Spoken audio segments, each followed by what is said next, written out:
Happy 421, everyone. It was actually Hax's idea to go live at 420. He was the one who encouraged some of the screwery that I was doing with the Hale Drogon video. But welcome everyone. Happy Friday. I hope that you're all having a fantastic day. This is going to be a super fun stream. It's not 420, but it is the month of 420. So I figured it would be funny to at least time to stream for that. Today we have a special guest again for the second time on the channel, the GOAT of Westworld theory videos. What's going on, Hax? What's going on, man? Not a whole lot. Just hanging out, enjoying my Friday. Yeah, it's Easter weekend, of course. There's going to be a lot of people that are getting a little bit of extra time off to chill. Hopefully they're watching Westworld. Yeah. But both of us were playing games earlier, so that was fun. But yeah, man, let's talk a little bit about the last episode of Westworld. It was episode 4. Yep. Episode 4. We got 4 episodes left in the season, so that's a bit of a I wish we had more and wish we had 10. But this season's been really good. I've been really impressed. I know a lot of people, including yourself, were skeptical of season 2, or at least there were things that you disliked about it. So overall, let's kind of just go with your view of the last couple of episodes, because the first episode was, setting up a lot of what was going to happen later in the season, and now we're at episode 4, and shit's really starting to get real, right? Yeah. Like there's starting to be some ideologies that were clashing that we're seeing, and literally some great action is starting to happen within the season 2. Oh yeah, I'm excited for it. I actually have a buddy who's watching or just binge watched the first and second season and started the third, and it's kind of given me a cool perspective of someone who hasn't really heard anything about the show, and kind of like an Unsullied with Game of Thrones. Exactly, 100%. Yeah, and they were talking about, like, they just started the second episode of the third season, and talking about how weird it felt watching it, and then, like, it's never felt weird for me. Like, it's still always been Westworld, but like, for someone who is binge watching, inside the park, or like these huge Western themes, to just then jump into the real world, apparently it's been pretty jarring for, like, the people that are viewing it as like a binge watching experience, which is really interesting. Like, I never felt that. It was just, we're moving out of the park, and that's what it was. But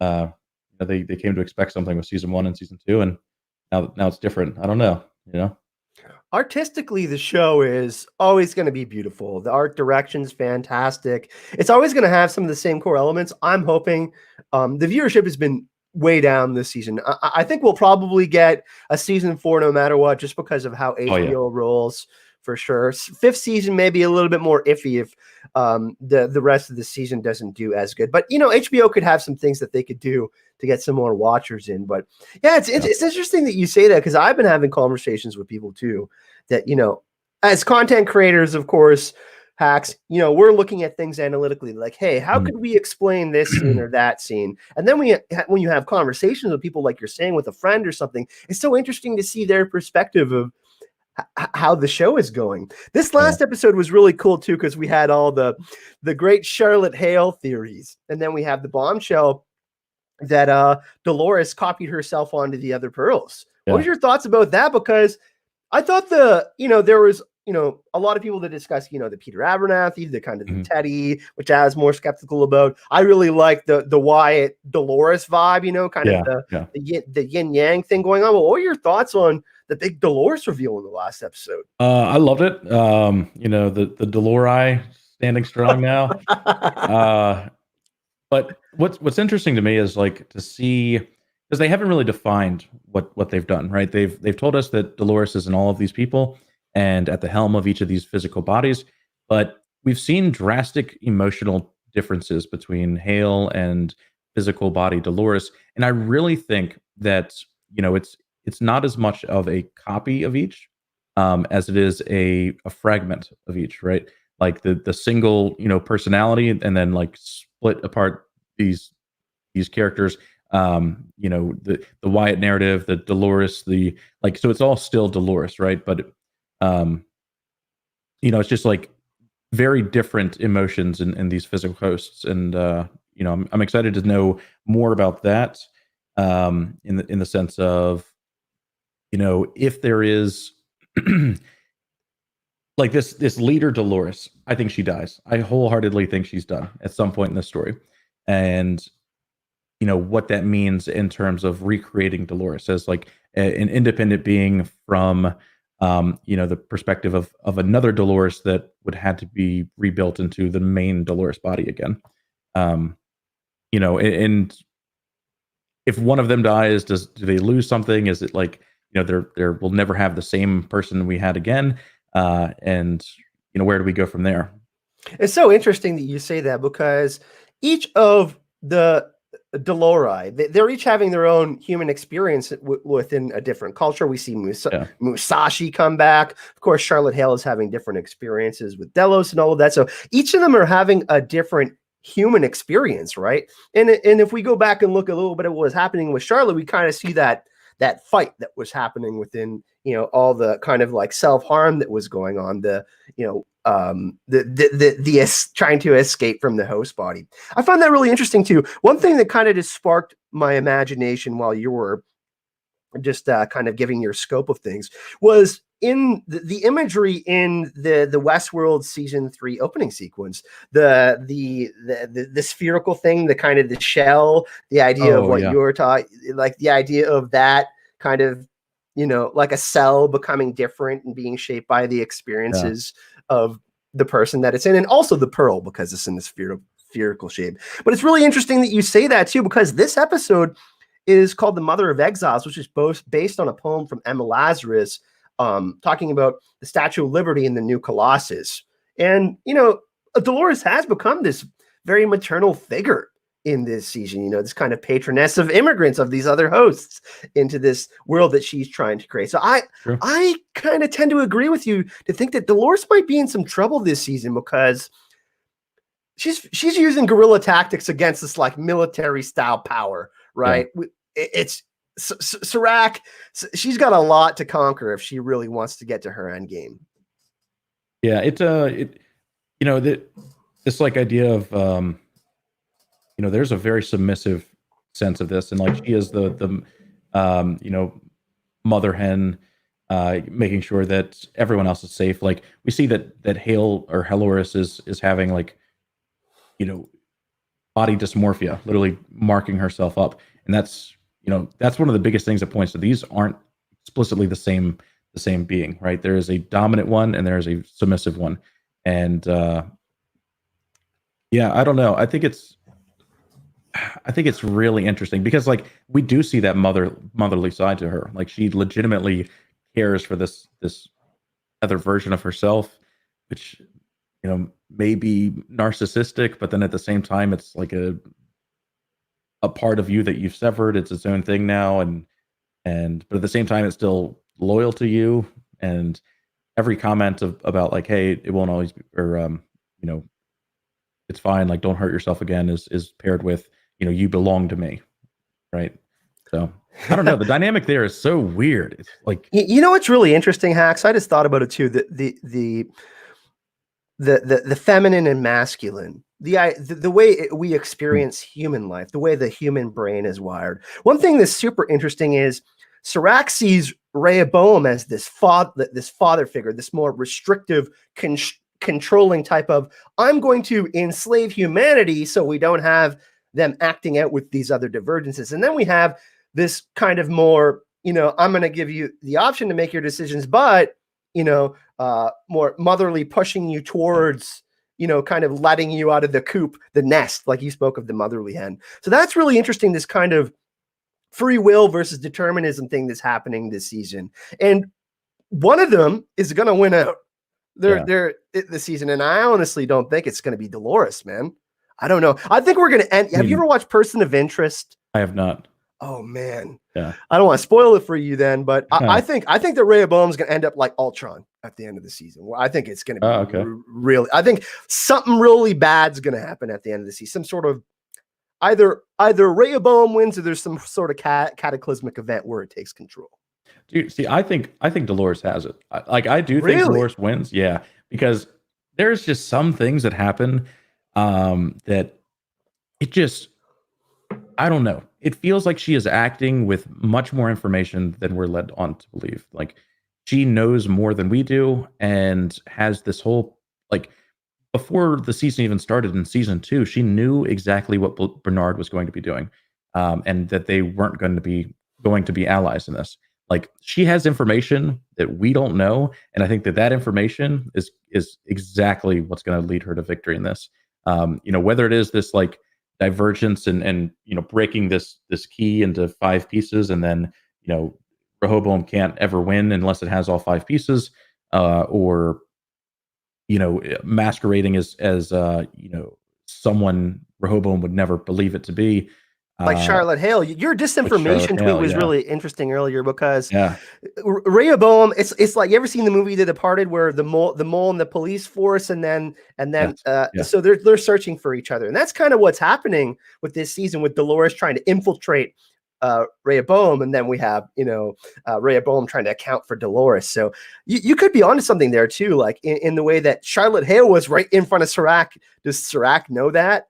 Like, yeah. can Rehoboam account for the fact that Dolores is, putting herself within hosts and making hosts? That might not be something that it can calculate, I or maybe just it finds it out, but it doesn't know it yet. it's so weird because like the conversation in this last episode was, he points out that Arnold's house was where this divergence came from. And if that's where the divergence came from, then immediately after they talk about this creation of 5 hosts, I have to believe that that's what they're telling us is the divergence is this creation of 5 hosts that the machine, for whatever reason, couldn't figure out or couldn't detect. And if it can't detect that, it means that it knows that Dolores went to this house and that in the simulation they had enough data to predict that Dolores and or that she would escape the park and come to this house, but then not know how to or not know what it would do after it was at the house. And it's really interesting to think that, why wouldn't it know? If there's 2 copies of the same world running in tandem because of all, the data that has been collected, why would why would she actually, break into 5, and then why would this one show anything different? Like how does that mess up? And that's, really what I want to see. What's really interesting too is what one thing that I think we have to pay attention to is what colors characters are wearing in the Mm, scenes. One thing that was pointed out to me in my comment section this morning was the Maeve scenes.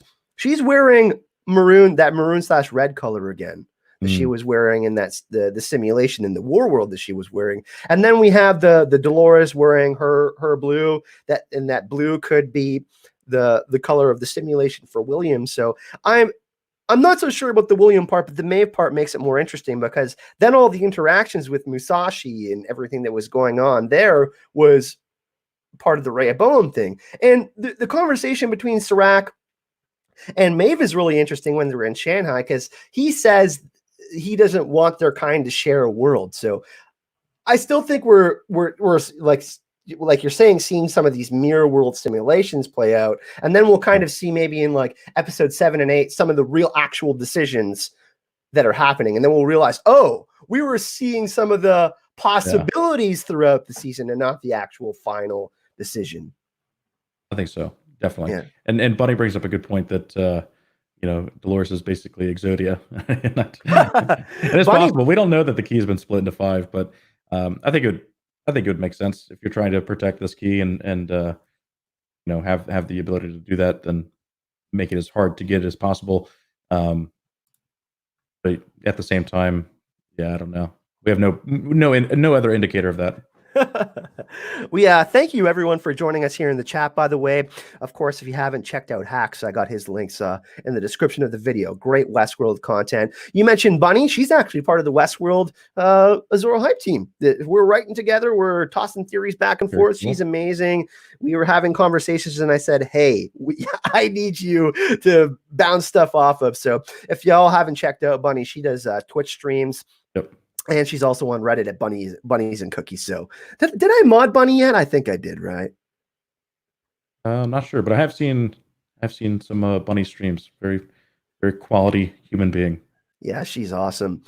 She is a mod. I forgot I modded her last time. AU Pack Mule, awesome.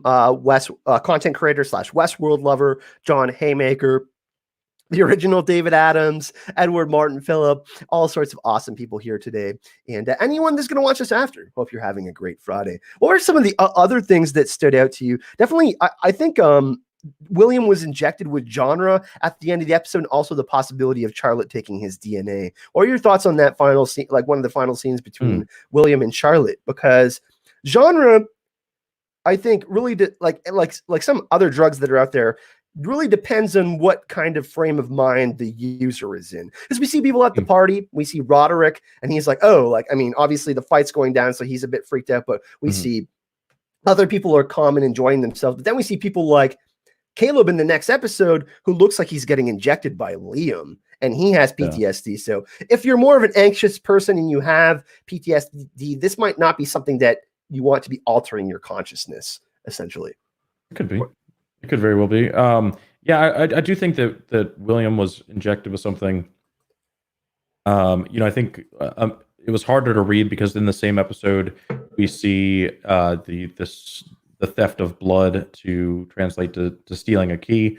So I think everyone's first reaction was, oh, similar thing to that. But I'm pretty sure that they wouldn't need to do that.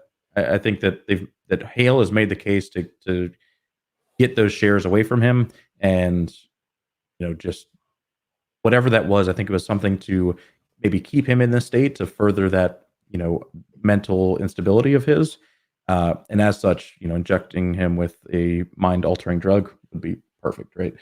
Because it's so interesting, man. We got the post-credit scene last season, and we had Emily, right, in the fidelity scene, and then we see Emily in the mirror and all of that. So that, to me, like, maybe we're seeing the beginnings of that. Like, I really question why they showed us that. You know what I mean? Yeah. There was a specific reason they had that as the post-credit scene. So something's going on there, and I'm wondering, was that really Emily there? Or was Dolores in a host Emily to make the whole William thing more believable? I don't know, man. Like, it was really hard to tell, like you said. Yeah, so I have a theory that maybe that last printed body was William that we don't know about, and as such, William and potentially the last member of the Dolores could be in there. I've also seen people talk about how Emily and him could be sharing a mind right now, but there's just like Dolores's dialogue is she's literally saying exactly what the what the hallucination of William's dead daughter is saying about you've never had a choice of your own, free will, be damned, determinism is what's happening to you, and people are controlling the strings. And then the conversation's mirrored with Dolores at the end of the episode, and then in that same conversation, she's like, I know you down to your bones, eyes him up as if like she recreated his body recently, because we never know. Like, he does venture there every year, but we have no indication that she would ever see his bones, right? In Westworld, So I don't know. There's just. I think it's possible that there is another personality inside of William right now, and the bigger implication being that William isn't real. Me and Bunny also spoke about something that's being discussed in chat. Liam being part of the name William, and Dolores having a certain type that she is attracted to. So I really find that interesting. In the trailer for the next episode, Liam and Caleb are on a beach. And it looks like Liam is bleeding a lot. I think he's going to die. And if he's the one to inject Caleb, that's going to be really interesting, because Caleb is part of that whole chase scene. And I don't know if you catch it at the end of the trailer, Hax, but it looks like Serac is shooting an assault rifle. So it looks like shit is going to go down in the next episode. And we don't see any William, but Liam certainly looks to be in trouble. Yeah. What do you think the purpose of keeping Liam human is? It's really interesting, right? Like because she read his book in the Forge, right? And does she know that he has this propensity to flop? You know what I mean? Like, because the whole scene with Martin Connells, like, that was he wasn't very like it's almost like Dolores knew he was gonna do that. You know what I mean? Like just let's do it later. Oh, okay, like he's not in this mental capacity. He shut out a Rehoboam by Liam Sr. Whatever's going on there, and he just gives it all away. Like she must have calculated that he would do that at a certain point if there was a certain set of events that went down. Like, is it because of Dolores's relationship with him too? Does she calculate he might be going into a mental state where he might care less about his company because of the love he felt for her? That type of thing. What do you think? Yeah, I don't. It's really, really interesting. I don't see like, if the plot was to get this information, or like, I don't know, like if you take someone like he is a captive right now, what could it be for? It could be for her personal gain, like in real life. What could it be for? Her personal gain, for monetary value, such as well, it's clear that's part of the thing that they wanted, right? The money. But they already have that, right? Yeah. So what's the point of keeping him? And maybe it's as simple as that. Maybe they have to keep him because otherwise the bank will go, oh, this is shouldn't have done that. That we made a mistake, and it could be that. But why does she turn Connell's not Liam is the question, right? Yeah. Like it seems like she could do way more damage if it was Liam, right? Definitely. Because he's worth 350 billion. Insight Rehoboam's right there. So there is like something weird going on with that storyline. And Bunny brings up the other thing that it if these were humans, it could be or not a story of ruthlessness. It could be of she could be using him to lure out Serac, and I don't think it's that, because Serac, it's been painted that there's a cold relationship between Serac and Liam Dempsey Jr. after Liam Dempsey Sr. died, and he was blocked out of Rehoboam, and I don't know. It seems like it makes sense to use him as like some kind of thing in her game. I'm sorry, in her game. But at the same time, like I don't see it as blackmail. I don't think that Serac's going to care. And if all of those are true, then I think the only thing it could be is she is going to try to change him, like try to show, what she's shown to Caleb to Liam, maybe make him realize that his life could easily just as be Caleb's life, and I'll go back to ground zero.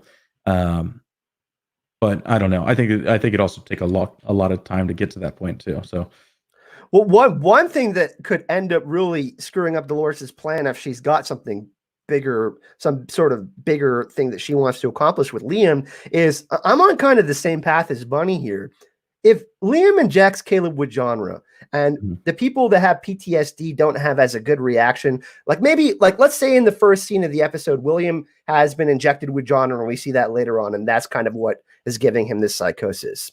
What if this same thing happens to Caleb? Because Caleb has similar, like he attempted suicide, all of that kind of thing, similar to what William doesn't shoot himself in the park, but he has all of these events that obviously affect him on a human level. But like in the trailer, if Caleb shoots Liam and he has one of these PTSD, war flashback things, and Liam ends up dying, Dolores is fighting for some of what Caleb wants, this kind of this empathy within.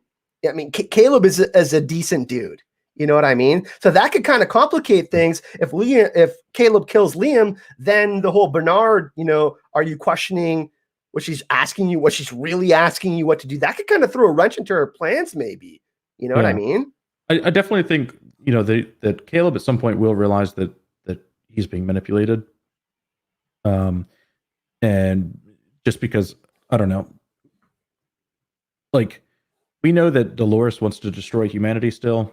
And because we haven't been told otherwise, and I don't think that Caleb wants to be a part of destroying humanity. I think that maybe he wants to, revolutionize and be a good cog in a system that brings equality to humans. Like most revolutionaries think that they're doing. And I think that once he realizes that Dolores is not planning this, the great equalizer role, then it's going to, make him really question everything he's done. And I think that they have to start foreshadowing that, early on. And I think that like when we see Dolores take the blood of the businessman, she it was like she just quickly brushes the shoulder and then, oh hey, you're Michael, right? And he was like, yeah. It's like, oh hey, I'm this person, and yeah from and it was like this switch, right, in personality. And the camera focuses on Caleb to kind of like show, whoa, he can manipulate people instantly. She is this like savage on executing her plan. And how long until he starts thinking, wait, what if that's happening to me? It's really interesting too. I spoke a little bit about in my review / breakdown the opening sequence. I talked a little bit about. She says in the episode to Caleb specifically, they use plumage to kind of conceal themselves, but they are easily fooled. It's interesting because in the opening sequence, we see the eagle flying towards the sun, and that has a little bit of the story of Icarus, which is a story about hubris and kind of having too much ambition. But also, the last episode talks about the Statue of Liberty and which is, and also a symbol of liberty is the eagle, which is actually related to Zeus and carried his power of lightning. And Dolores is kind of this modern wonder and carries this power, But it's interesting. The eagle is also related, and the idea of like giving free will is also related to the story of Prometheus, which is related to Ford. But more so in Dolores's case, Prometheus could be the trickster, like you're saying, because she says in that scene with Caleb, like, hey, they're easily fooled. She's also looking right at Caleb, right? Like, hey, like I'm also fooling you too. Like I'm saying it to your face. And then Caleb's like, oh, okay, who do we need to look for? He kind of brushes that aside. But that is something that we have to consider too, is that, Caleb might come to this realization like William did when he, before he really made his full transformation to the Man in Black, when he realized that he fell in love with the host. That could happen to Caleb as well. Because at the pier scene too, Hax, he has the buzz cut, right? That kind of flashes between Dolores offering him the tablet, which shows him the path Rehoboam is carved out for him. But also in that shot, that might be the future with his shaved head, right? When they were showing, I did not catch the hair at all. In the absence of Field? Yeah, so when they're at the pier, after that scene, so they're at the pier during the day, right? Yeah. There's also a shot of him at night sitting at the pier, and his head is shaved. So I think that might be in the future, or he just shaves it after the next episode or something. Oh, interesting. Okay. Yeah. So yeah, the scene is framed in which he was like experiencing a flashback of when he would come here and yeah, exactly. And contemplate life. You're thinking this but maybe Dolores is the reason for he was contemplating suicide because he fell in love with her in a similar way that William fell in love with Dolores.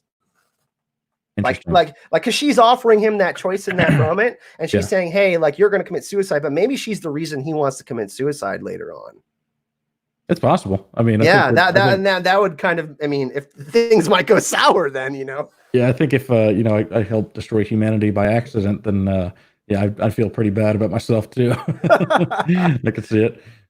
Do you want to address some of the Ford stuff in chat? Because this has been coming up a lot too. Ford is in Caleb, or there's some sort of connection with Ford this season. It would be interesting if Dolores ended up falling for Caleb and Ford was there that would be some sort of really Machiavellian thing, which I don't like. But what are your thoughts on the whole Ford thing this season? Like, where's his influence? I think that it is entirely possible that he comes back into the story. I think that it would probably not be good for the characters themselves because Ford was this creator that had power over all, and him not being in the picture allows these people or these hosts to genuinely become their own people. And so I would like Ford not to be there, storytelling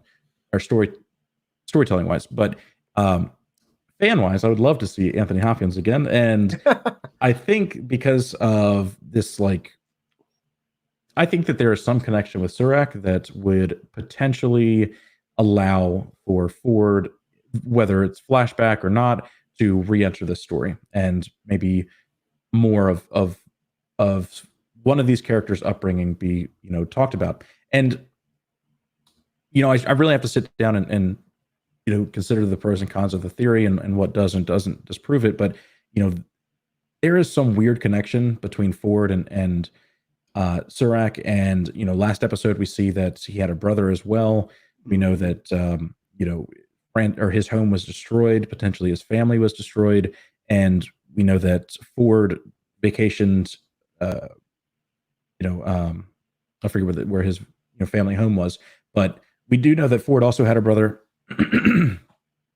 And I don't know. There's the just whole name Enguerrand is such a yeah. You know what I mean? That just screams Ford to me. Enguerrand Serac. Yeah, and I don't know. It's just so poetic. A Serac is like and like their names actually mean opposite things. Well, kind of opposite things. Like a ford is like a low-lying crossing in a river, right? It's low. And a Serac is like when a glacier, pops up these collides with something and pops these rocks into the air, or glacial shards into the air. Yeah. So it's like, opposite kind of things there. And I don't know, man. There's something going on that we're missing something on, I think. The original David Adams says the look on Serac's face when he said, "Imagine my surprise when I learned another had achieved it," was very telling. Yes, some of the stuff he says, like I said, the whole two brothers thing was really interesting too. Yeah. His conversation with Maeve was especially interesting because when he's talking to Maeve, he has this empathetic moment where he's I feel like he's telling the audience like he lost his brother. Like he's about to cry. Like that world Paris meant to him, part of his world was his brother. And one thing, if you go back and watch the scene, I was actually talking with Bonnie about this last night, is we see the little boy, right, his face, and we see them running through the field. I think that's a completely separate scene than the other scene because we see the backpack and the other stuff on the ground. So maybe that's something that he carries as a momentum because the dead deer is on the ground and we see all that.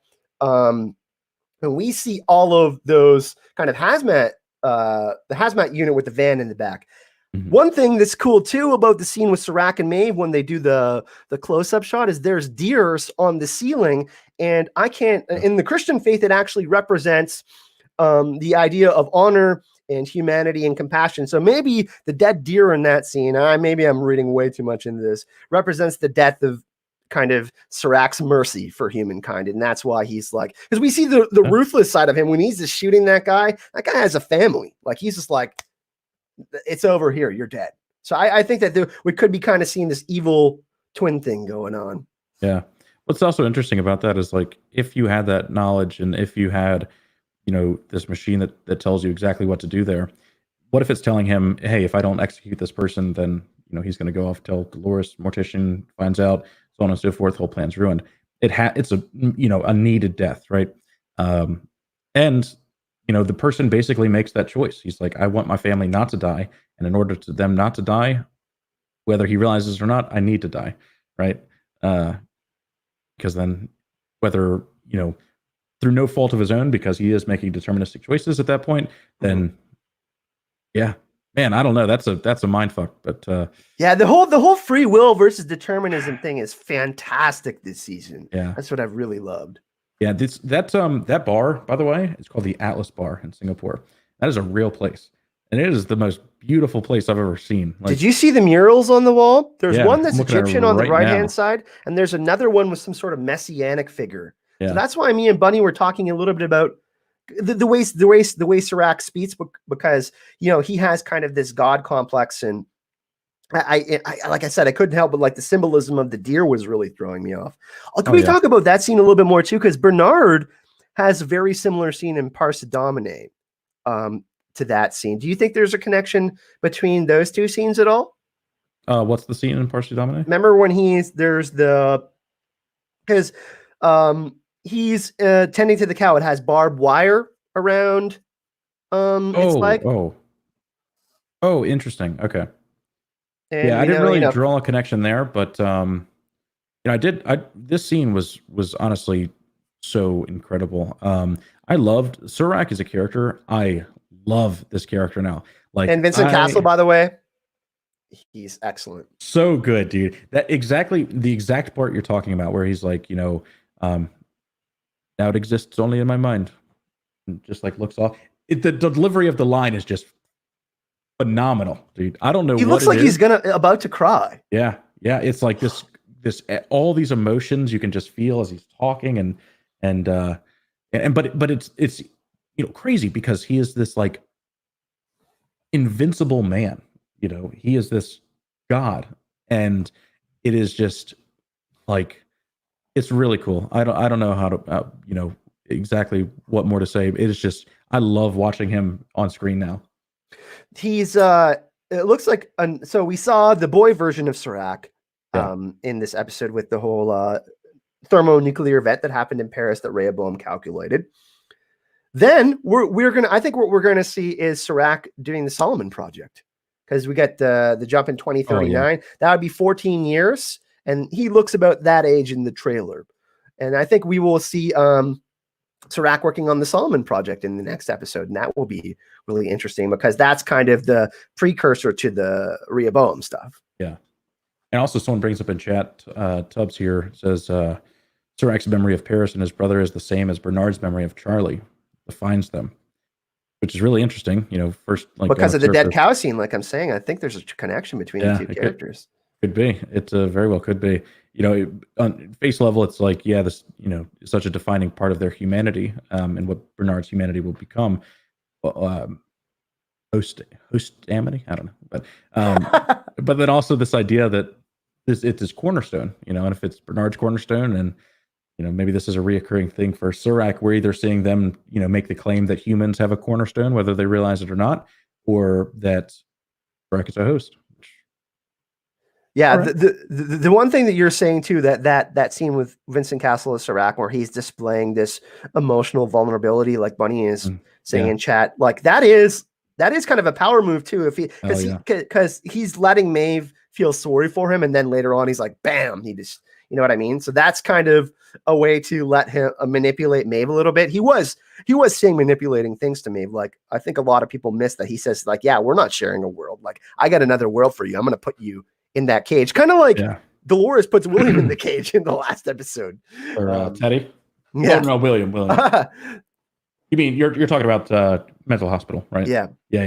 I was thinking, it's there's the idea of the Valley Beyond and existing in a virtual heaven is really interesting to me, and it's honestly the subject of a book that I'm working on, because like there's something really cool about the idea that you could live on in a virtual heaven, right? Say you could perfectly map the human mind, and after your body degrades, you could then still exist in some digital plane of existence, and maybe even interact with the world, right? Because like, why not? Why would you not be able to then still speak to your wife? Like, yes, Black Mirror, San Junipero, great episode, and I don't know, it's really cool. And so it's like, what my first thoughts about the Valley Beyond were, it's a gilded cage. It is a false world, but at the same time, if you can assure that there is nothing that's going to happen to that physical server hosting that data, then yeah, I mean it's as real as this one, right? Because a meteor could destroy us, or an asteroid could just pop through the center of the Earth and blow us all up at any moment, right? Apparently this month, yeah, April. Exactly. At any point, the universe is so volatile. Yeah, so I totally see it. Yeah, Serac. People are saying it's the Serac and Ford brother thing, which is really interesting. I saw you post that on Sunday night, and I was thinking the same thing. Me and Buddy were like, it's really weird because the Ford family scene. If we go back to that little house he built with the family and all of that, and the dog, something's really interesting about that. The fact that he would place that there, and he would go, and he would continue to visit that. You know what I mean, and go have interactions there. Yeah, it like is as long as I don't know, as I was watching that, my first reaction to the show always change. When I'm watching it, laying in bed with my wife the first time, I am every single scene. I'm like, yep, that's proof. That's proof right there that Dolores Dolores is controlling this whole thing. She has information she shouldn't have, yada yada yada. And you know, but then like as I sit down and look at it, I'm like, it could be both. It could be, my first reaction is one thing, but then my analytical action or reaction of it is a another thing, and I always try to go with the more analytical thing. But well, one thing that's super interesting too, the Matrix is being brought up in the chat. One thing that I brought up to people on the channel in a previous video, the idea of the simulation, everything we're seeing, like LA looks nice and clean, and everything looks technology's friendly. Even in the motel, they have advanced. They're keeping it old school style, but they still have advanced technology. But what if these nuclear divergences, like Rehoboam, is just making the place look a little bit nicer? You know what I mean? We're actually seeing a world like the Matrix that's much more dystopian and horror-like, which I would not like to see, than it actually is, right? And I don't know, I can't help but feel like some of what we're seeing is a pipe dream. You know what I mean? Like things that are presented are a little bit squeakier clean than we realize. It'd be interesting, like the outside world that we're seeing, like the okay. Because it's really interesting. Because it's really interesting too in the scene with Bernard when he's before he has that fidelity, when he has the flashback to the sun, when the rockets are shooting into the air, it looks like the sun or the moon, but then it dissipates. It's a lens flare. So there's kind of this. Yeah. That was. I thought again, my first watch, it was like, oh wow, there's a moon right there. That's pretty cool. That was a nice shot. And yeah, then you look at it up close and you're like, oh, that's lens flare. But then you're like, why? Because it's very like the background that it's on is like a perfectly blue background. There's nothing. It would be the easiest thing to remove in post. And that whole scene is really, really interesting. It's like overgrown pools with people next to it. There's like overgrown cell phone towers next to smokestacks, next to rockets going off, and old rustic cars. It's like all of like hundreds, not hundreds, 100, 200 years of humanity, from old beat up cars to leaving the atmosphere in like one single picture. And then of course the earth reclaiming things around it. It is a great picture. And I wanted to talk about that more in the video. I just was running low on time. But yeah, like really, if you guys want, look at that picture. It lasts or look at that, 5-10 seconds of video. It is a great image. I love it so much. So many great comments in chat, by the way. I know a lot of people really enjoyed the last episode. Something that I also wanted to ask you, Hax, that was pretty interesting. We get the creamy barrels of host milk. Host milk. Good old host milk. So now that we know Dolores is in Musashi, and then, there's who knows that we like those Yakuza could be hosts. Like we don't know what's going on there. That is super interesting because we don't know what that host milk, whatever, it could be used for something in the real world that we don't know about, but certainly if it's there, we got to think that it's being used to create hosts. So what are the implications of that happening in the next 4 episodes? This reveal that maybe Dolores is creating hosts with Musashi, because the Aita Doshin is a really cool Easter egg too. The many mind, one body, which is another Buddhist term, but also like the fact that Maeve is laying there and the red and white, you know what I mean? There's interesting symbolism there. So what was your thought on that scene? Because I thought that was pretty revealing.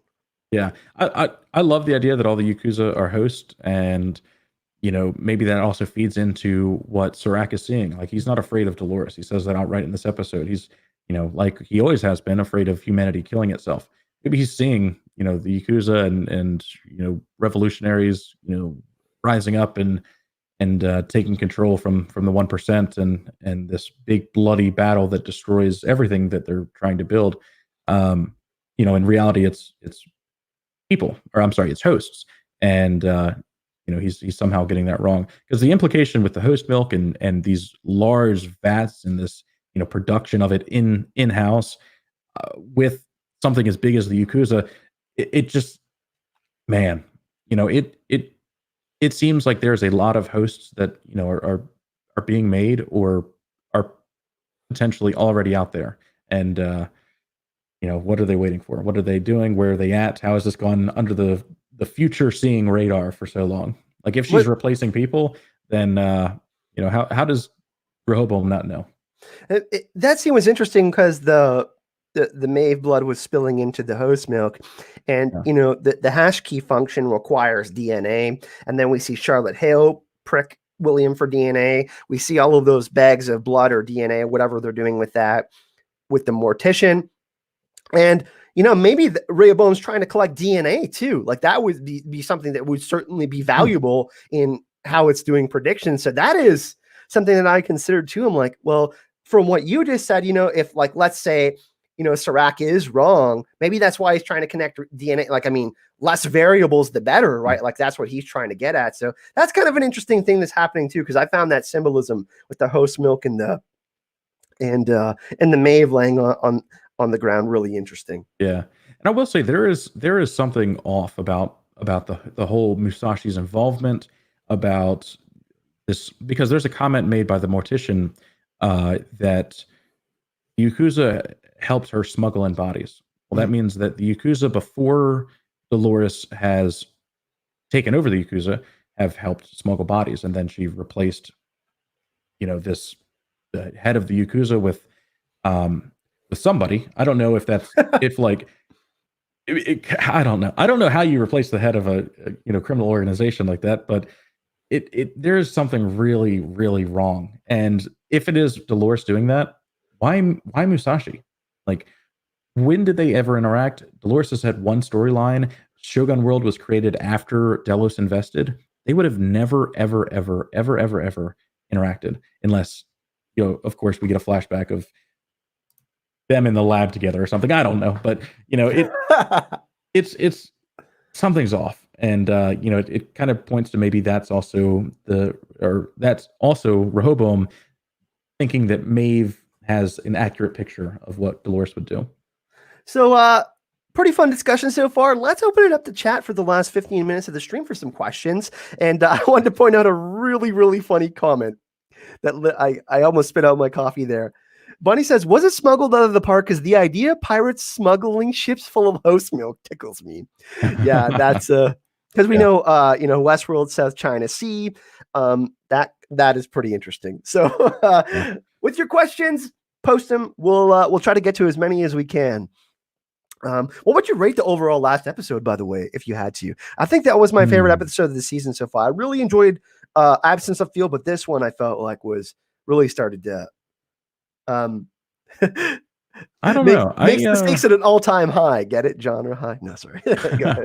Yeah, I did really like this episode. I don't know which was my favorite. The Winter Line might be my favorite still, just because it was like, Lee Sizemore comes back, this whole thing, like inconsistencies slowly building up, and you're like, whoa, what is happening here? And then, big reveal, walls start like, disintegrating around people. I really liked that episode. And then, of course, the introduction of the big bad of the season. I thought that was my favorite. This episode, another. I hate rating stuff because it's like all of it's good. I love all. It's kind of an asshole question to put you right on the spot to ask you. Oh no, because I know how much you love it. Actually, let me pry you. You said something really interesting there. Serac, do you seriously think he's the villain of the season, and we don't see Dolores as an antagonist at all? We're not going to have that kind of twist this season. Yeah. So I have this theory that Serac is a good guy. And this was a theory that I had early on. I think the episode that we met him, maybe the Winter Line. This was my theory video of the week. But it's like Dolores anti-human, right? So if there is any kind of opposition, protagonist, antagonist, is all relative to what you believe Dolores to be, I guess. And whatever he's doing, I think that he is the opposition of the destruction of humanity. And as long as he is doing that, I think that that's a good thing.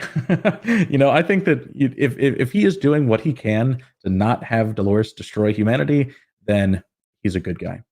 But at the same time, we know that he's willing to do whatever he needs to make sure that his future is right. And that is not good, because ultimately it's saying that he is, this this arbiter of truth and knows exactly what humanity should be doing, and designing the future of it. I think it's morally gray, but as long as he's trying to save humanity, he's a good guy. Yeah, it's going to be really interesting considering the last episode of the season is called Crisis Theory, which is based on some very interesting Marxist stuff, and Paspon being like all the episode titles are so revealing too. I love diving into them when I do the episode breakdowns. We see Top Shelf Fandom is in the chat. Nice to see you, Justin. Hopefully you're getting over that cold and you're starting to feel better. We have Bunny, of course. We have Richard.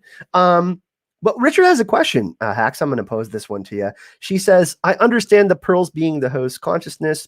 Oh, sorry. I went up here. Let me get it. But can you explain where the physical body's information is located in the pearl as well?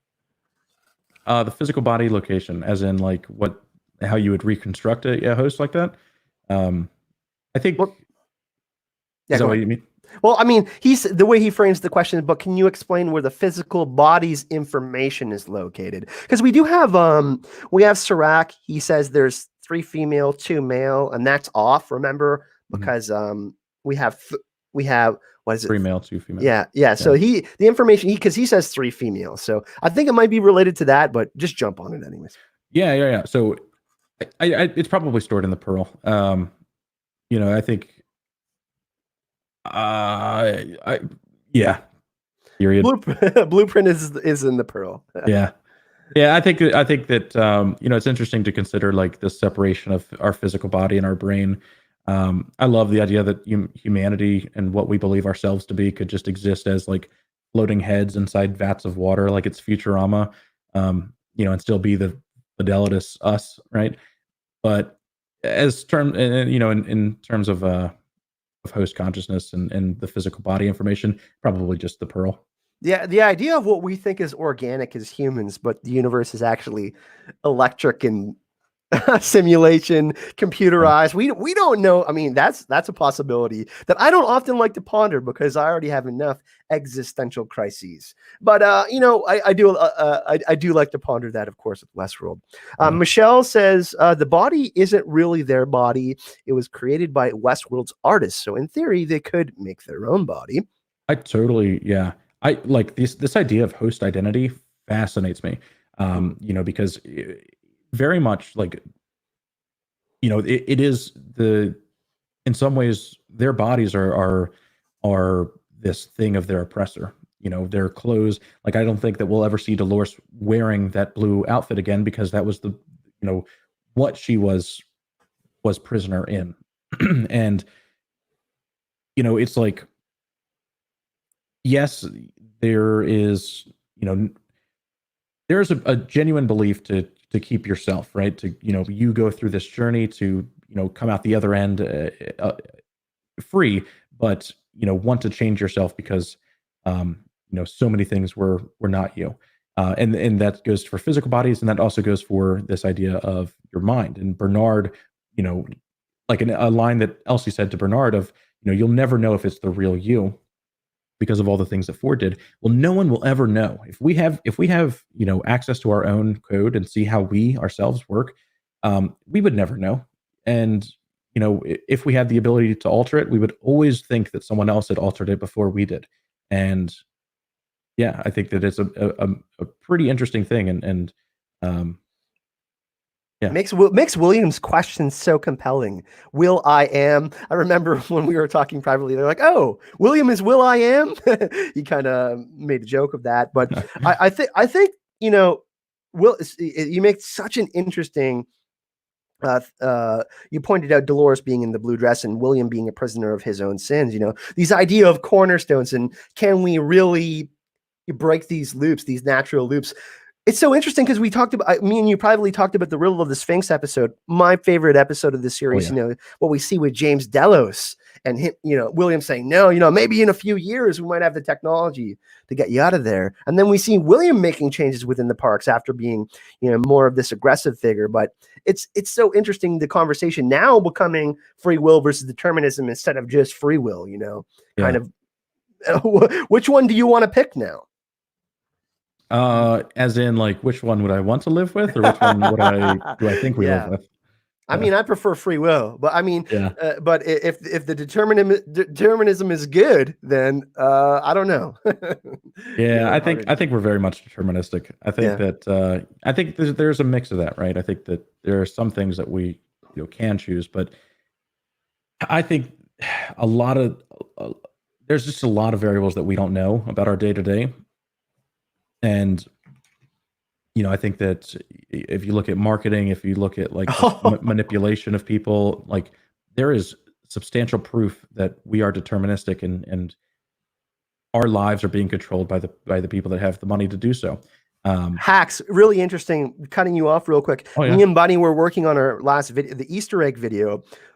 Sorry, the trailer breakdown video, and I went to rewatch my video, and the ad was 2 cars being split from a mirror. And we were literally talking about the mirror world 30 seconds before that. And I was like, shit. And then she had something where her child was interacting with a mirror. And we're like, well, these aren't coincidences. All these things that are happening. You know what I mean? Then I go on Instagram and it's like, oh my God, there's all these things. I'm like, they're listening to us and everything's definitely being determined now.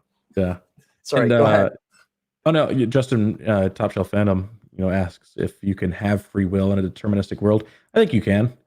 But I think that, you would have to then have a definition for free will and be able to observe yourself outside of yourself to know if you genuinely had free will.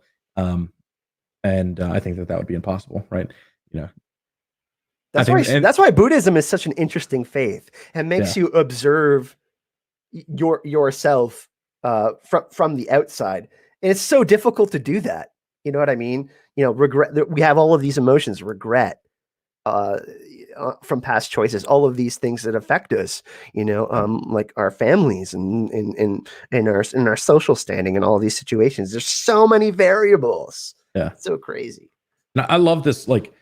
So I talked about this with Bunny, actually, I think. And I was live streaming video process or something, and me and Robert also talked about it, but it's like this idea of emotional intelligence and like artificial intelligence. The first thing that they can figure out is analytical 1 + 1 = 2, and then basic deduction, and then advanced deduction, and transitive properties, and like all of that makes sense that an AI could learn because it is analytical. But the harder thing that it couldn't figure out is this emotional intelligence, such as, me reaching out because I know, people are having a hard time in quarantine, right? It would have a harder time doing that because it would have to understand human emotion. And I think that ultimately where Rehoboam's getting stuff wrong at is that emotional scale.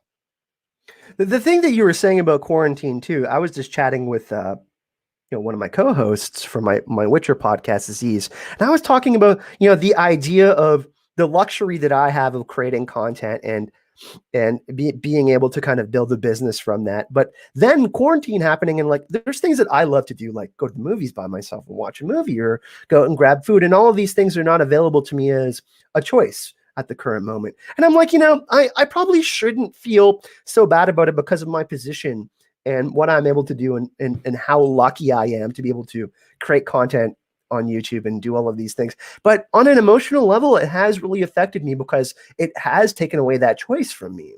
Oh yeah. It's something that I've really enjoyed. This and I'm telling myself, well, I shouldn't feel as bad, but emotionally I have been affected by that. So it's so interesting when you do say that. It's like the world really has changed because of that. Yeah. And it's so like, it is so easy to not be able to understand someone else's feelings. I think most people don't understand other people's feelings, and that's probably the hardest part of the human experience. Your feelings are genuine because you are experiencing them. Period. Like that's it. No one can tell you that they're wrong because they will have never experienced what you have, and you're human just as they are. Like, and it's I don't know. I love that idea of you're valid and your emotions are valid because because you say so. It's crazy. Yeah, it's crazy because this season is like even in the conversations with Serac, he's presenting of, his emotion there. Like he's presenting himself as vulnerable. And he's like, hey, I understand like you, what you're feeling. Yet he's trying to make this deterministic path for people. So really interesting stuff that's happening this season. And there's so many cool things that are happening in chat. You know, Justin is talking about books on the bicameral mind. Mhm. How do you say that again? Am I butchering that?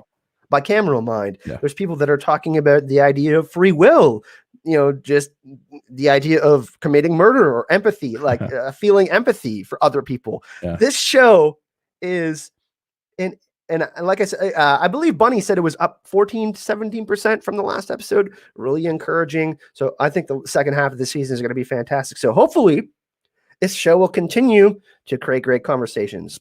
And definitely. There is one more thing I want to bring up that Justin brought up about Rehoboam and Jeroboam. And I think that's how you say his name. But Rehoboam was the son of Solomon. Mm-hmm. Jeroboam was the brother of Solomon, the brother of Rehoboam. So it's like this idea that Rehoboam could exist, and Dolores, or some other thing, maybe the Jeroboam to the Rehoboam. And I like that idea.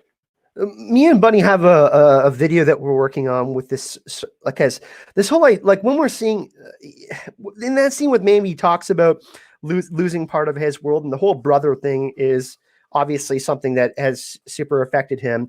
And in all of these scenes, if we're seeing part simulation this season, something that's really interesting, we're kind of seeing these different versions of each character. You know what I mean? Like we see different versions of Charlotte Hale, and we see different versions of Dolores. And one thing in mythology that is so interesting, the evil twin theory, evil copy, the mirror, something that is not good. This idea of this alternate thing that is not you, that is altered. So that is something that we're working on in a video, and I think that could be interesting that we could see with Serac. And this tinfoil, in the next episode, we do see Serac shooting an assault rifle.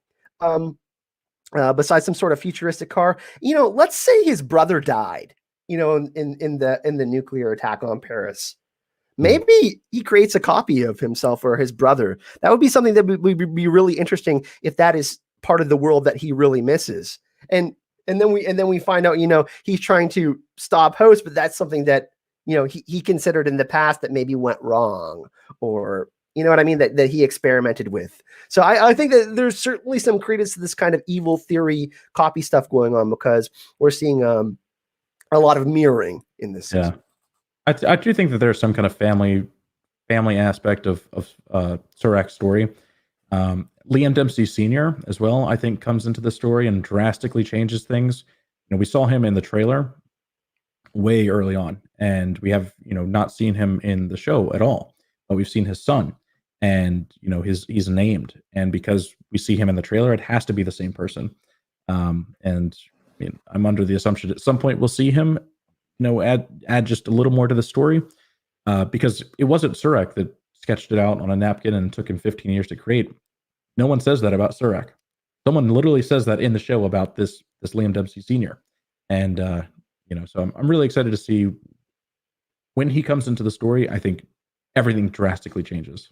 The whole Solomon bit, Justin is referencing Moses. We saw a lot of that with the Valley Beyond and Akatasha and the people leading into this host type of heaven. We see a lot of biblical references. There's stuff with Exodus and all sorts of stuff that's happening with Rehoboam and Solomon and the King of Judah and all of that. So there's a lot of stuff happening that the showrunners are intelligently inserting into the show that I think, that is an influence on their writing for sure, that we're seeing within reflected within characters like Dolores and Serac and stuff. So yeah, really, really compelling stuff.